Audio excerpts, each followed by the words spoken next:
নমস্কার বন্ধুরা, সকলে কেমন আছেন? আশা করছি ভালো আছেন। আমরাও ভালো আছি। ভগবানের ইচ্ছায় সকলেই ভালো থাকুন, সুস্থ থাকুন। যারা যেখান থেকে আমার ভিডিওটি দেখছেন, যদি সাবস্ক্রাইব করে থাকেন অসংখ্য ধন্যবাদ। এর মধ্যে যারা সাবস্ক্রাইব করেননি তারা প্লিজ আমার চ্যানেলটি সাবস্ক্রাইব করে দেবেন। রামধনু পরিবারে আপনাদের সকলকে আবারও স্বাগত।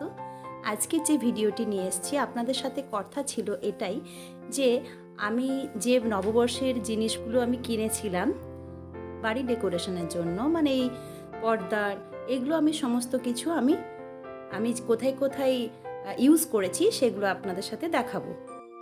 যদি এখন পুরোটাই কিন্তু আমি হোম ট্যুর দিচ্ছি না, কোথায় কোথায় ইউজ করেছি আমার বাড়ির।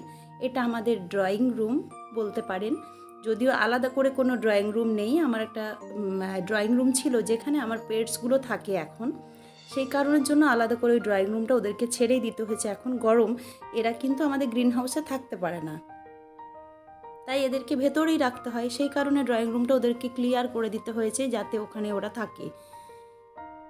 এই যে সামনের দরজাটা কিছুক্ষণ আগে দেখতে পেলেন ওটাই, এগুলো আমাদের বেডরুমের দরজা। তো এখানে দেখুন আমি প্রত্যেকটা পর্দা কিন্তু ইউজ করেছি। সোফা কভারটা আপনাদেরকে আগেই বলেছিলাম আমার ভীষণ ভালো লেগেছে। যতগুলো অর্ডার এসছে তার মধ্যে সোফা কভারটা হলো বেস্ট। তো আমার পিসিমণি রান্নাঘরে রয়েছে, দেখিয়ে দিলাম। রান্নাঘরের সামনেও কিন্তু আমি পর্দা লাগিয়েছি। যদিও সকালবেলার এটা ভিডিও ছিল, আমি সেই সময় কিন্তু রুম গুছিয়ে কিন্তু আমি করিনি। আমি জাস্ট কোথায় কোথায় কি কি রেখেছি, এই যে চাদর বেড কভারটা পেতেছি, খুব সুন্দর লাগছে এবং খুব বেড কভারটা সফট, সুতি কাপড়। তো আমার ছেলে সেই ঘুম থেকে উঠেছে, মোবাইল নিয়ে বসেছে, ওর ক্লাস চলছিল মোবাইল অনলাইনে। তারপরে আমাকে যখনই দেখলাম আমি ভিডিও করছি, ও চোখ মুছে মুছে হঠাৎ করে, যদিও এটা ভিডিওটা যখন আমি করেছি এটা খুব সকাল নয়, ওর কাছে এটা সকাল। এটা সকাল প্রায় হবে ওই 9টা 9:30টার দিকে। ওর কাছে খুব সকাল, কারণ ও ঘুমোতে যাই সকাল 6টায়, ওঠে আবার দুপুর 12টা 1টা। যেদিনে স্কুলে প্র্যাকটিক্যাল থাকে সেদিনে তো যেতেই হয়, তখন একটু সকাল উঠতেই হয় মর্নিংয়ে। যদিও এটা নববর্ষের দিনে কিন্তু আমি ভিডিওটা করতে পারিনি, নববর্ষের একদিন পরে আমি ভিডিওটা করেছি। তো যাই হোক, সকলকে কিন্তু নববর্ষের অনেক অনেক প্রীতি শুভেচ্ছা। এবং সকলে কে কে রামনবমী করেছেন, বাড়িতে পুজো করেছেন। অনেকেই আছে যারা রামনবমী করে বাড়িতে একটু রামের, আমাদের তো বজরংবলী প্রত্যেক বাড়িতেই এখন রাখে। আমরা সবাই, আমি ভীষণ বজরংবলীর ভক্ত, কেননা আমার মা ছিলেন বিহারে থাকতেন, উনি বজরংবলীকে তখনই নিয়ে এসেছিলেন, স্থাপিত করেছিলেন আমার বাড়িতেই। তো সেই থেকে যখন মা মারা গেছে, আমি তো আর জানি না, মাকে দেখিনি, সেই সময় থেকে কিন্তু আমার বাড়িতে বজরংবলী ছিল, আমি তখন থেকেই পুজো করেছি। তো যাই হোক, আমার বাড়ির মোটামুটি একটা কোথায় কি ইউজ করেছি জিনিসগুলো সেগুলো তো দেখিয়ে দিলাম। এটা একটা মেলার ভিউ।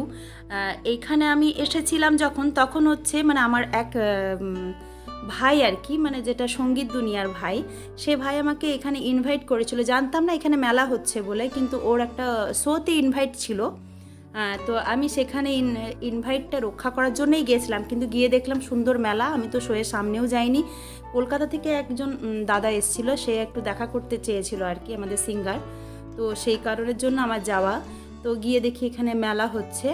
তো মেলাতে গিয়ে তখনই আমাকে ওখানে বলল যে সব কিছু, মা, আমার ছেলে বলল, মা তুমি যদি কিছু মেলায় একটু ভিডিও করতে চাও করতে পারো।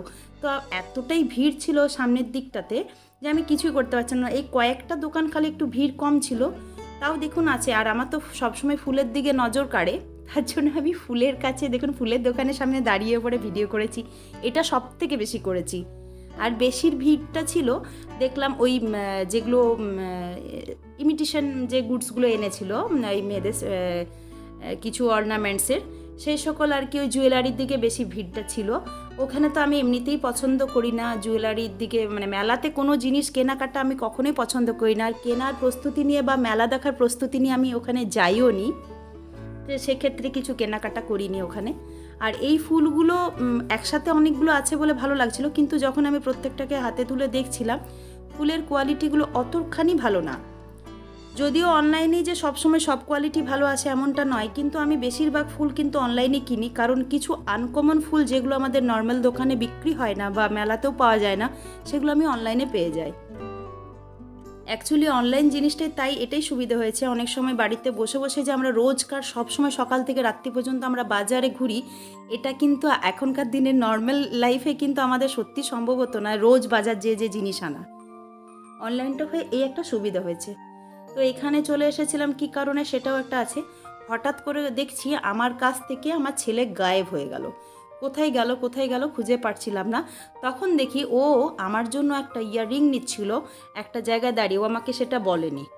হ্যাঁ, তো আর ও নিজের একটা বাইকের চাবি নিচ্ছিল, মানে চাবির রিং নিচ্ছিল।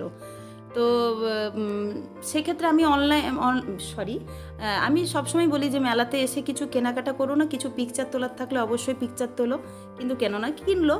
তো একটা ভালো রিং কিনেছে, যদিও আমি পরের ভিডিওতে সেই ইয়াররিংটা দেখাবো।